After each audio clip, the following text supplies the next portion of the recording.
Don't collect people, go deep, go beyond the surface and see how you guys are building and growing and can further those connections.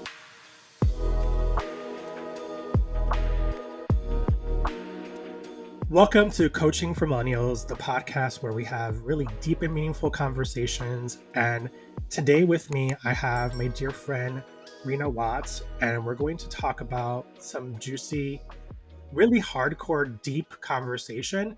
But before we jump into it, Reena is a podcaster. Her podcast, Better Call Daddy, which is an amazing show. Go check it out. She's a mompreneur, a marketer. She's a connector, a relationship builder. She's all the things, all the adjectives. I love her to death. Reena, welcome back to the podcast again. So glad to have you here. Thank you so much. Yeah, it's been 3 years, which is a lot of life. Yes. You know what? Life and so much happens in 3 years. I mean, where do we begin? Well, one thing that we talked about on the first episode together was storytelling. And when you're in a transitional time, it's important to relook at your headline, relook at who you want to connect to, and what are the things that are lighting you up that you want to bring into your life. What do you want to work for? Oof. I got goose, like literally the hairs on my arm are standing. This is why I love our conversations. Why we record so many voice notes too, because we have so much content that comes out of our voice notes. But what do you want to live for? I think that when, at least for me as a coach, as a podcaster, as a person who I know my God given talents here to really help people uncover their purpose and live authentically and invigorate in their passion, that's something that people don't spend enough time thinking about. And they're constantly in this rat race that they can't get themselves. It's like a hamster wheel. You can't get off the hamster wheel. And do you remember the pandemic, that thing that happened just a little bit, not that long ago, where the whole world shut down and we were forced to like actually live with our thoughts for a little bit and really understand who we were as people, as human? How did we go so quickly from 2020 to 2022? We're now in 2024. Mind you, people are still getting COVID. Like, I have a friend who I spoke to yesterday, and she was at a work retreat, and she mentioned that, should I say this? She mentioned that 8 people also got COVID. And so it's not done, but COVID's like a cold now, right? Everyone's going to get it. Regardless, I just I don't know. We don't spend enough time thinking about ourselves. How do we help people pause for 2 seconds, ultimately say I need to think about who I am and what I'm doing in my life and what I want for myself. What does that look like? Because there's a lot from what you said and where we want to get to, but I feel like we need to spend at least 2 minutes referring to this story here, referring to this topic. Yeah, I think the question is too, like, how do we live a meaningful life? Hmm. Do you feel that with the people you connect with on a daily basis that they're truly living a meaningful life, or at least a life where they feel that they're fulfilled and that they're living to their true passion? I think that we're all in search of that. And one thing that really stood out about my husband, to be honest, is that he brought balance into my life because I was a complete workaholic, rule follower, slave myself to the job. And he's like, I'm going to do yoga. I'm going to, make sure I get that gym workout in. And if I need to take my kid to the doctor before school, my dad didn't do that for me. Yeah, balance. I He think, requires balance and stands up for balance, and I push back against it for some reason because I feel like our generation wasn't allowed balance. And speaking of the pandemic, it became okay for a kid to run through a Zoom call. It became okay to even say, oh my God, my kid's home from school. That was never allowed. I literally left a financial firm in Chicago because he only wanted to allow me 8 work from home days, and I refused to renegotiate those terms. I'm a mom of 4. If one kid gets sick, they're all sick. And 8 work from home days when I could do that entire job on my phone was not enough. First of all, like, going back to the balance thing, I don't want to dismiss everything because I think there's multiple layers to unpack there. Our generation, and for those of you listening, I'm 40. Reena, I'm how old are you? 44. Yeah. Yeah, so we're millennials, and we come from a generation where our families told us to work really hard, go to school. Don't worry about the debt. Don't worry about this. Just work as hard as you can and show up and be a workhorse. Yep. And everything will come. It's going to be okay. We had how many recessions during our generation? Like, it just it's insane to think like I'm gonna make an assumption that your husband's a little older than you are, or at least maybe was brought up differently that taught him to prioritize certain things in his life to have that balance. Because I certainly saw my mom being a badass mom, similar to what you were describing. She was working multiple jobs to hustle for various reasons. It wasn't just for the money, but also for the purpose of being able to say, I'm doing this for XYZ. And I remember that hustle. I was working from the time that I was 14. I've never stopped working. And very few instances I didn't have a job. But every job that I did, I showed up, and I showed up to do 100% more. I said yes to everything. Oh, yeah. So much so that, like, the last job that I had, I was there for 2.5 years.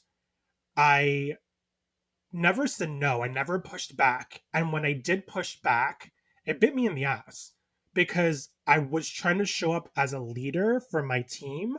I was trying to show up as a leader for myself to be a better representation, knowing that one, my mental health was being impacted, knowing that my physical health was being impacted, and no one wants to work more for less. You can't expect that everyone's going to keep saying, yeah, I'll do that, and continue to work hard. And your definition of like, I'm not doing enough to what I'm actually doing isn't the same what's actually physically being demonstrated.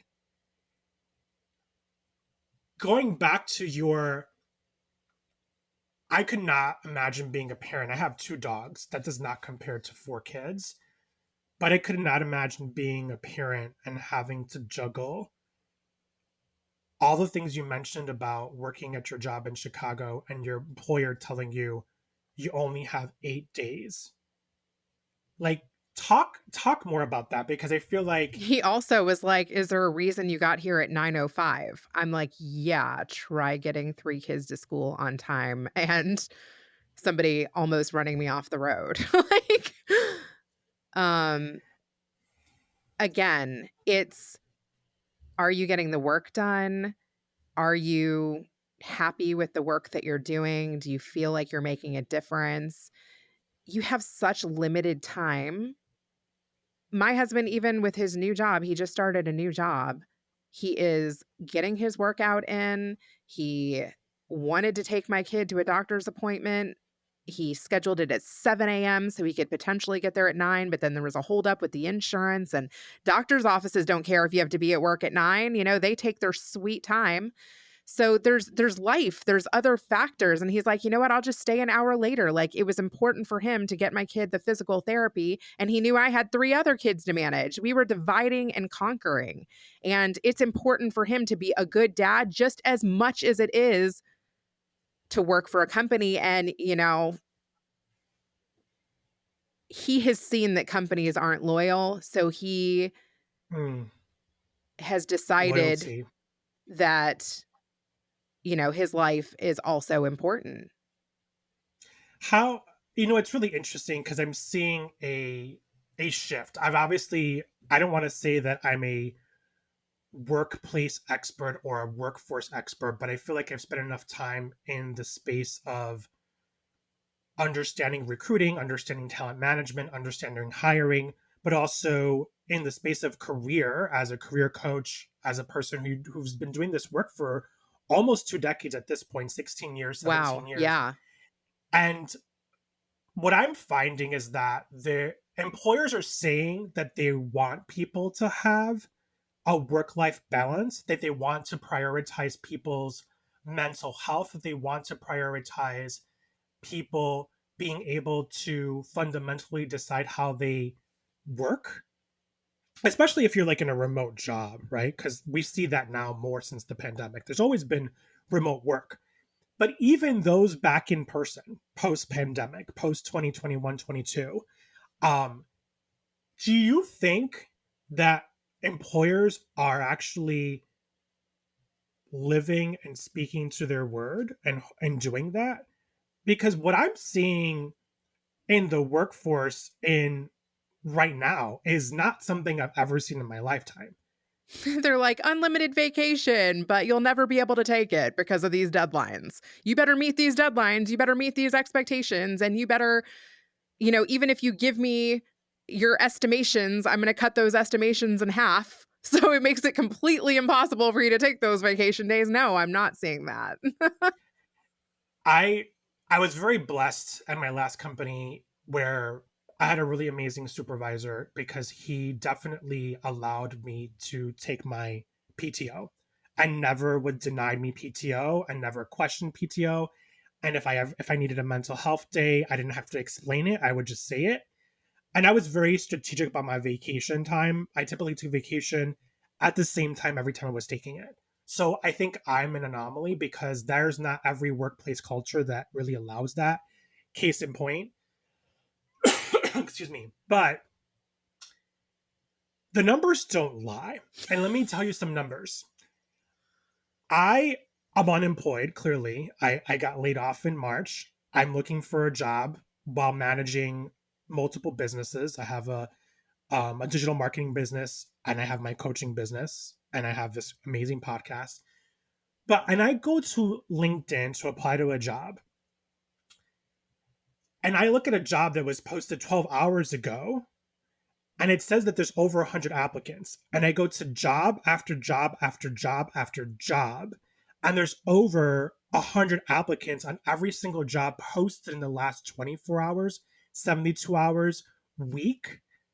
There's something happening there that is speaking to how how people are feeling about themselves in their workplace at work. There's also something about people not being fully transparent about how they want their employers to really support them. I wasn't scared to go have these conversations and say, you know what, I'm working on this many accounts. This is the amount of accounts that I should have. I don't have the time to do all these things, but the expectation of how I provide service is still up here when I have all this up here. That clearly got me into some trouble.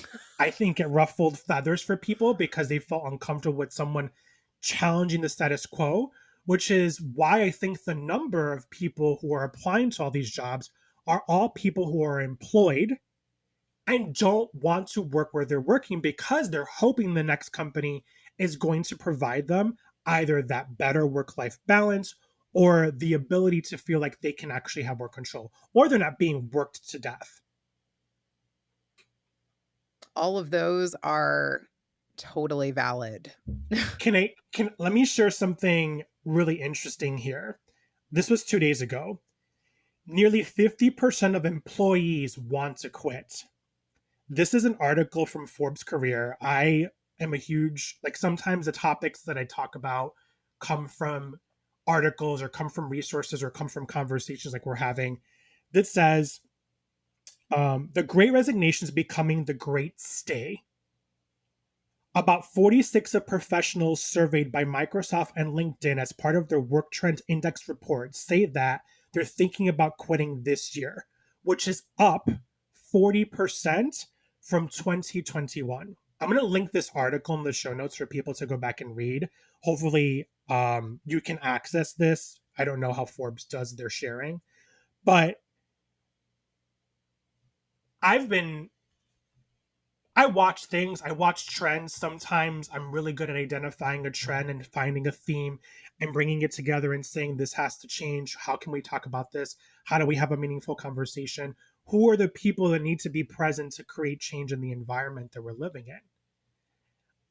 I don't know. I've never been scared to take risks. Clearly, in my career, I've gotten to where I've gone by vocalizing that.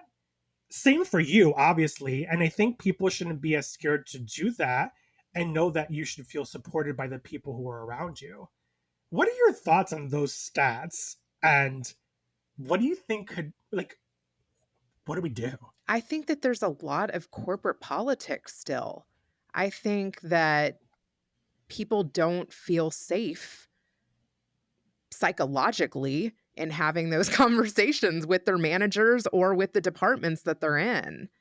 And for me, I thank God have, had a dad and family that has told me, be proud of the work that you do and seek the work that lights you up and that you're good at and play to your strengths and all of those things.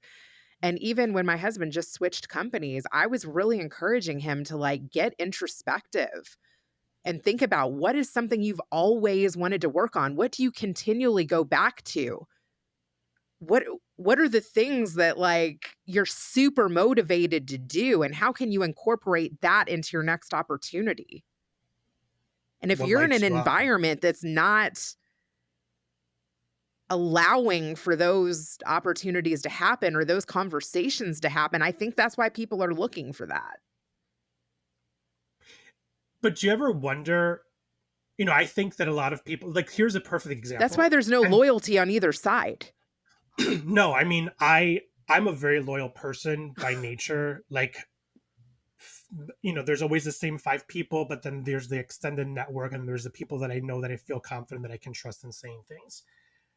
I left higher education to go work for the company that I went to go work for because I particularly believed in what this company represented and what it was doing. I still wholeheartedly believe in what it does to support students and what it's going to do. It just changed very quickly, and I don't even know how to describe it, but that's not every employer. My point here, though, is more specifically on we all went to school for those of us that did. Like, my brother is younger than me. He's 37. He doesn't have a college degree. He is more successful in his own without a degree, working and hustling as a dad, multiple jobs. He does real estate part-time. He's been in the beverage industry, not the food industry, for almost his whole entire career in the workforce. Zero degree. He now works as a national regional manager, regional director of sales for a company. And he's worked his way up and has been really successful, makes more money than I do. I have 3 degrees. And my degrees, this is the point that I'm getting at, have nothing to do with what I work in. What? Well, that goes along Us with what else we were going to talk about is that you can make money by building a personal brand. today, but how about the 8, 4, 6, 10 years we've invested in our education, the money. I have There's I transferable skills. to 100%. We can talk more about that, but I have $200,000 in student loan debt. That's a lot of money. And granted, maybe some of that was not particularly necessary. I could have avoided spending a year and a half at Syracuse University paying $60,000. Totally noted. I could have stopped bouncing around from grad school to grad school and just stayed at one, but I went with the job. My situation was you go where the job is, and back then online education was not a big thing, particularly for the programs that I was focused in my graduate degree. So I take full that on me. But there are people who are in the position in their lives today, whether you're in your mid 30s, early 30s, or late 30s, who are finding themselves saying, I spent my 20s, I spent my late teens and my early 20s in school or building something to determine what to do for my life. And now I have to reimagine what I really want to do because there's a shift. There's a pivot that needs to happen. The pivot is not just because we want to pivot as human beings, as individuals. The world of work is changing, and the institution and the structures of that are not changing with people. The Great Resignation happened for a reason. The pandemic led to the Great Resignation happening a lot quicker than it was going to. I don't believe that so a year ago there was the Great Resignation 2.0. I don't think that it ever left us. I That's why mean, what it's do you important to think? continue to learn. I have to say, I had a client for almost 3 years, and a lot of what I was doing for them, they figured out that they could, you know, either teach someone or test someone, and the AI has caught up. Like, I was writing this helping write the script, I was sitting on the recording, I was editing it, and now ChatGPT can write the script.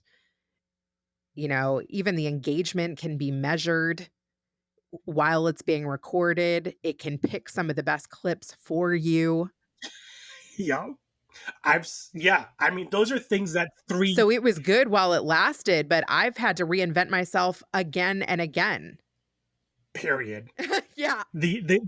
Like you have to constantly like listen clearly, people. You have to constantly reinvent yourself. You have to constantly reskill and redevelop, retool, learn new skills, constantly learning, a state of learning and evolving as a human, as a person, Mhm. to get you to where you want to be. I mean, let's talk about this for a second. You said climb for 3 years. 3 years ago, we recorded our last episode. Think of all the technology that has now been accessible and available to us Oh my god, that we yes. were spending hours trying to do on our phones. You talked about I think shorts it's what you were referring to. Yes. There's a tool that I upload my video, and in 15 minutes, I have to say it's slow as balls, but in 15 minutes, it spits out 10 to 12 shorts, 40 seconds, 30 seconds, with caption, Yep. emojis, and it gives you viral content. Which one do you use? There's so many that do that. Minvo, I bought this from AppSumo. I'm not getting paid for this. Minvo, I want a discount on my subscription or I want more minutes. I'm just telling you right now. I bought this on AppSumo. AppSumo, please, something else. I bought an AppSumo for a lifetime subscription. I'm all about investing in things that I know that are going to I've give done that me too. I've done that totally. too. When you're scrappy and you're trying to make it, you got to do it Yes. somehow. Bought it. I saw it. Had a call with the person. They spent 20 minutes with me, thinking that in 20 minutes I was going to learn the tool. No, didn't happen. Still learning it. And it's been a game changer though for my content. I schedule it on social media when I have the episode and the recording is done.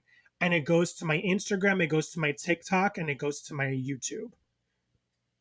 And I'm looking at how many views this stuff is getting. Meanwhile, I'm posting a reel that barely gets one view, but this app, this platform, it's not an app, this platform, it's a web-based application, gives me just the amazing. I'm like, yeah, it makes me look good. And it has my branding colors. That's fantastic. I will tell you a couple other tools that you might want to A/B test. So there's video.ai and then also Opus Clips, and you can try Someone that. told me Opus too. You can since you want more minutes, you could use those others for 2 free hours a month and get a different look, and it does a similar Oh, thing.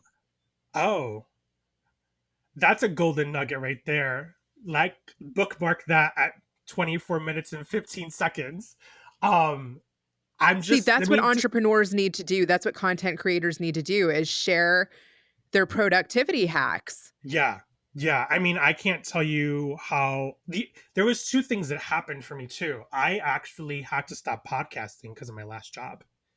Two things happened. One was I left my old job, a whole career in higher education of 15 years. I still teach, but it's not the same thing. I teach adult learners, not students. And I wasn't able to like pivot very quickly to be able to find myself to be successful in my job. I finished off every coaching contract that I had in 2022. By May, I was done. And I found myself that I had to give something up. I had to stop podcasting. My mental health, my emotional and physical health, and I really wanted this job to be successful. And so I spent 2 years without recording podcast episode. I just relaunched in March when I lost my job. I've and just to me, like the juxtaposition of being able to how can we do the things that really light us up and still feel fueled and passionate about living our lives while also being able to not just monetize, because we all want to make money somehow. We all have to live. I haven't really produced anything yet from the podcast since I relaunched, but evergreen content is key. When I started the podcast in 2020, by 2021, I had multiple contracts for coaching. I had multiple clients for consulting, and I was doing training in person by 2021 for places that were doing social distancing. And I didn't advertise.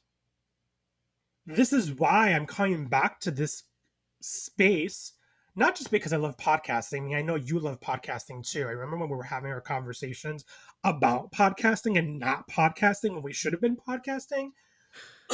And we were like two fools in the dark, like at 9 o'clock at night. You're in Central Standard Time. I'm in Eastern Time, and we're just shooting the shit.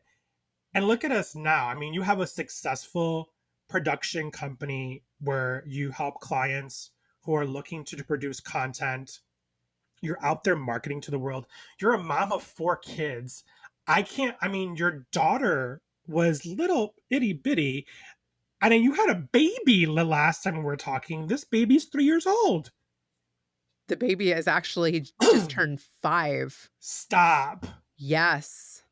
And you know what's interesting? So we met through Kathy Heller, Don't Keep Your Day Kathy. Job, Yeah, and Kathy that was Heller. the first time ever that I had hired a nanny, because I started off where I was co-hosting another podcast called Next Level People with a guy that I had connected to on LinkedIn. I had started off where I was just like helping him find guests. And then he made me a co-host for like 20 episodes or something. And then one of the guests that was on that show, his name is Miran Kirkosian, I thought would be perfect for her show.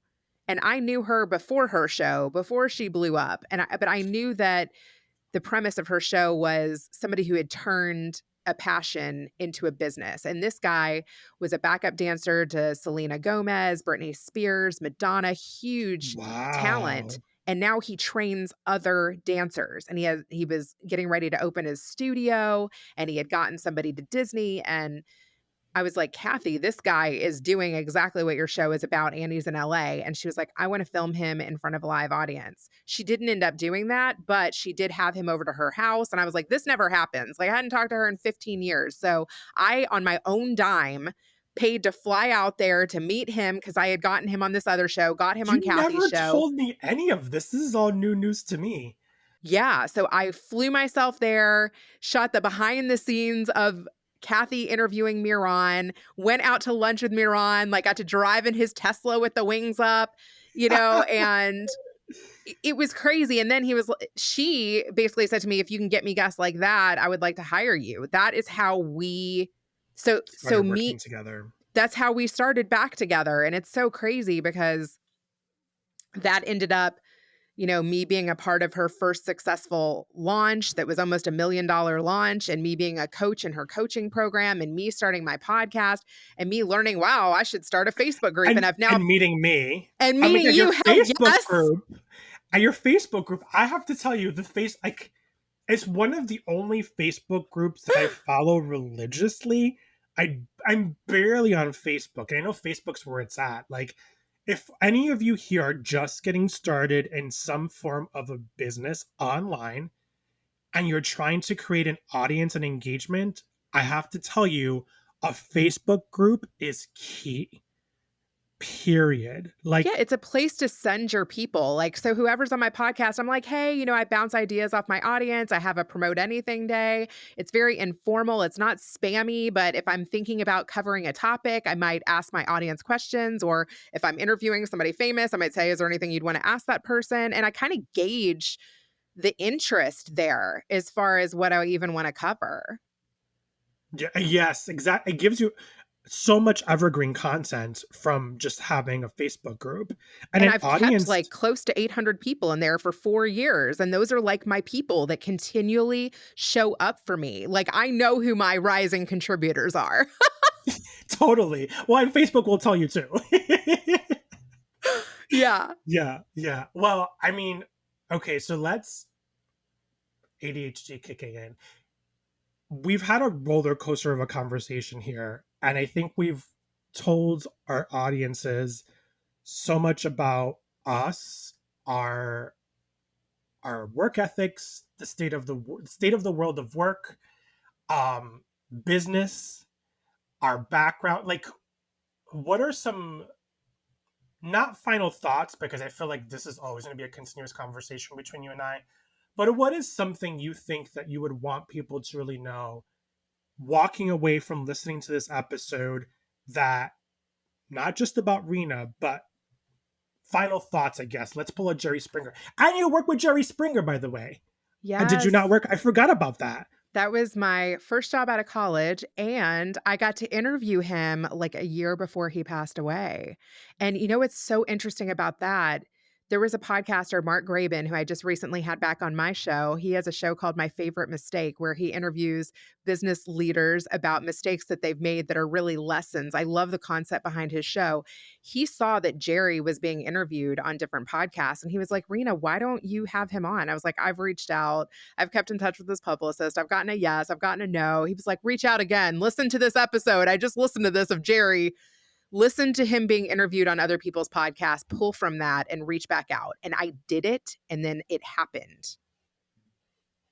So that was like a career high for me. And truthfully, it was like, okay, now that I've accomplished that, like I felt a tremendous weight like lifted off my shoulders. I was like, now anybody else is just like a bonus. Like having got to thank him for starting my career and to like ask the questions I always wanted to ask, like, how much did you know about what we did to get people on there? It was so fulfilling. There's another golden nugget with what you just said. Mentorship. Find Definitely. people who you connect with that light you up, that feel can teach you something, but also are willing to invest in you to help you Yes. along your journey. I can't stress that enough. I know two people that I can name off the top of my head, Matt Munson and Kimberly Joy Dixon, who have always been my ride or dies in my career in higher education, and just wholeheartedly good people that I will have friends for life and have truly impacted me as a person, me in my career, and just like that you find people, look for someone. If you find, I'm happy to be someone's mentor. Like, if there's someone who resonates with you out there in the world, don't be scared. Put like, fear is just a mindset. Fear does not exist. And Even you and I, like we've offlined before and we both thought about doing a course together. We brainstormed it. yes, It didn't happen, but we planted that seed. And we're sharing about our podcasting journey. I had this guy Sean Dillon from Beyond the Mic podcast, and when I started working for a radio station about a year ago, I knew that not only did he have a podcast and he interviewed celebrities, but he's been working in radio for 20 years and I'm like, dude, radio is so different than podcasting. Like, what would you tell someone who's like wanting to getting get back into into, radio? Because I used to yeah, read the news and the weather at an NPR station, but actually radio now has changed a lot. And he was just like, Reena, your differentiator are the experiences that you've had, the fact that you're a mom of four. What is something that you did with your kid today that other people could relate to? So today, my kid is home from school, one out of four of them, feels like he has strep throat. And before an interview that I did earlier, he was like, hey, want to watch an anime cartoon with me? And then I'll watch 20 minutes of your comedy that you love. And that honestly like relaxed me and got me into such a good place before I got on that Mm. interview. Like I've already researched the show. I already knew the conversation that we had, but like sitting down with my kid and like finding out about the show that he was into when he's feeling under the weather and then making him laugh from the comedy that I like to watch was like so cool. He was like, now go do your interview. He's like cheering me on. Like he knows what I I like to love do. And I got to that. find out a little bit of what he liked to do. And the one thing I learned about working at the radio station for almost a year was get personal, tell those kinds of stories that only happen in your world. And also don't talk to your listeners, talk to one person. Hmm. Interesting.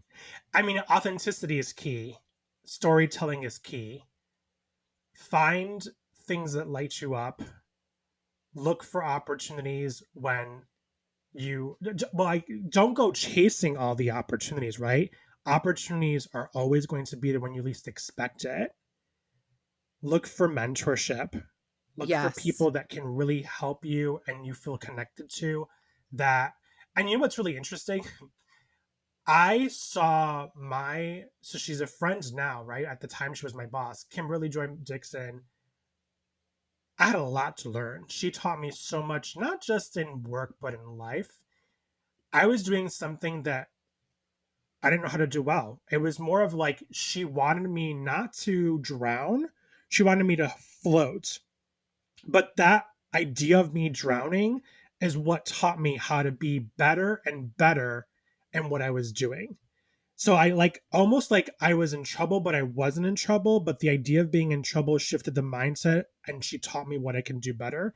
I don't know what that analogy is or what to call that, but it always resonated with me and how to teach people. I don't believe in the sink or swim kind of theory. Don't think that that works well for this generation at all. But I learned, it will always stay with me just how she did it, how she presented it, and what it taught me in life, and the power of people and connection.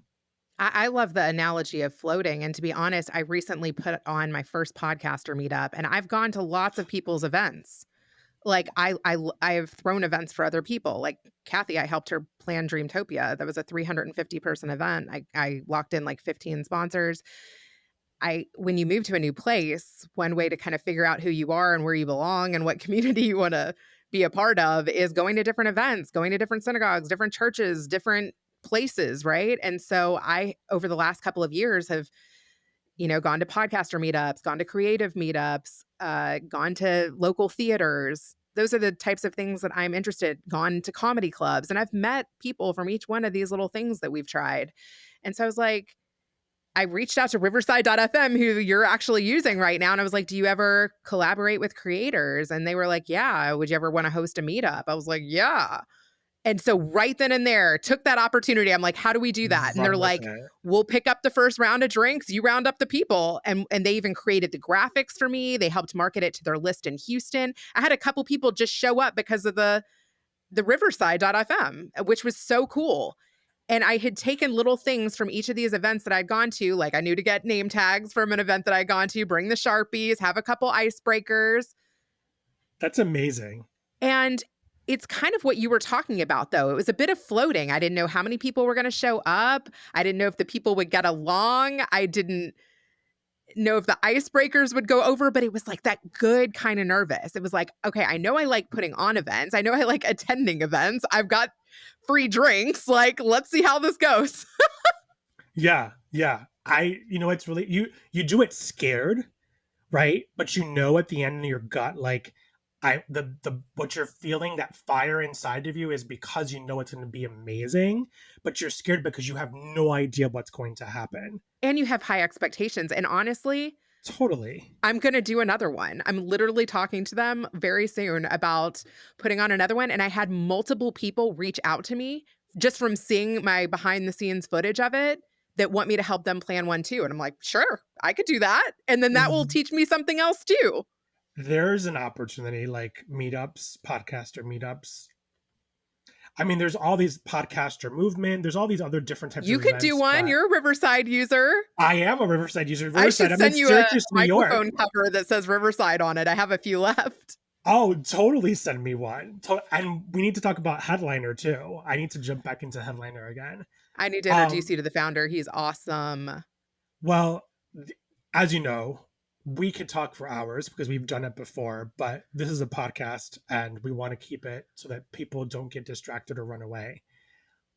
I'm going to say it like in the words of Jerry Springer. Any last words or final words?